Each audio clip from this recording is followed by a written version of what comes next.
Okay, I lost my volume on the recording, so I'm just going to do this here as a voiceover.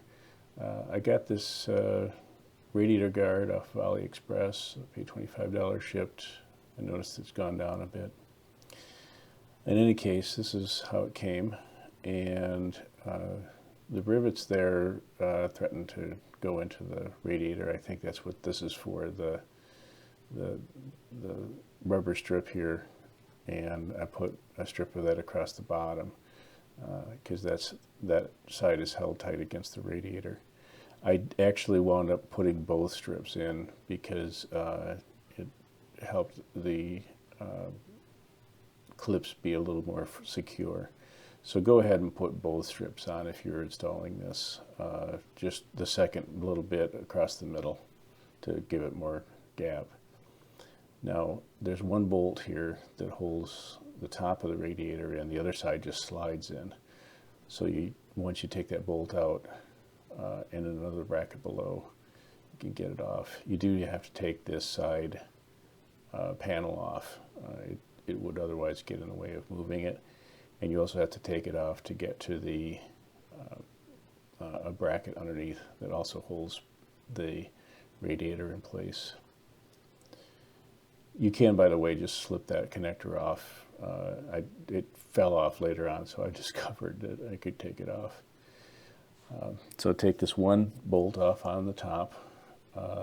That's the primary thing that holds, that's the only thing that holds the top.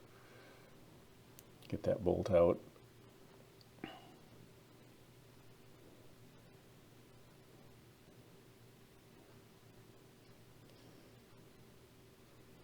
And that loosens the top. And then you'll need to take, there's the bracket that holds the horn and a peg on the bottom of the radiator. You take that one off too. So those two 10mm bolts there. Get those off, and the radiator or the horn bracket will just drop off. And that totally frees up the radiator to move to one side. There you see where you can just slide that off. Now the radiator is loose. So you see where it needs to go there.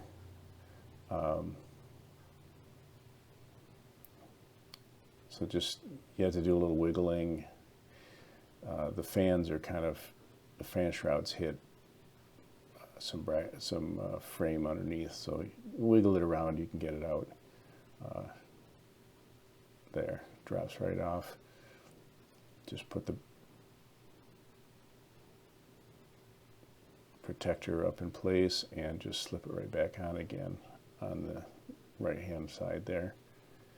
And then replace that bolt on the other side, get it started through the radiator guard, and go ahead and tighten that right up. There's a rubber bracket there, so you don't have to worry about the guard will still move after you tighten this up. You can do the final tightening there. Now, one thing, oh yeah, then you need to put the horn bracket and bottom bracket for the radiator back on. Replace those two bolts and tighten them up.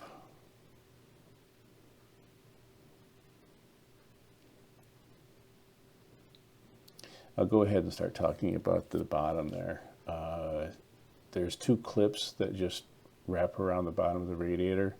Unfortunately, they're just like L-shaped clips. And as you see here, I actually wound up bending them. You want to make them into sort of a hook, because otherwise I think they're just going to fall off of the bottom of the radiator. You make them into a hook so that they are secure around the bottom there. So you just put those two in place there. You tighten up the provided hardware and replace the two side panels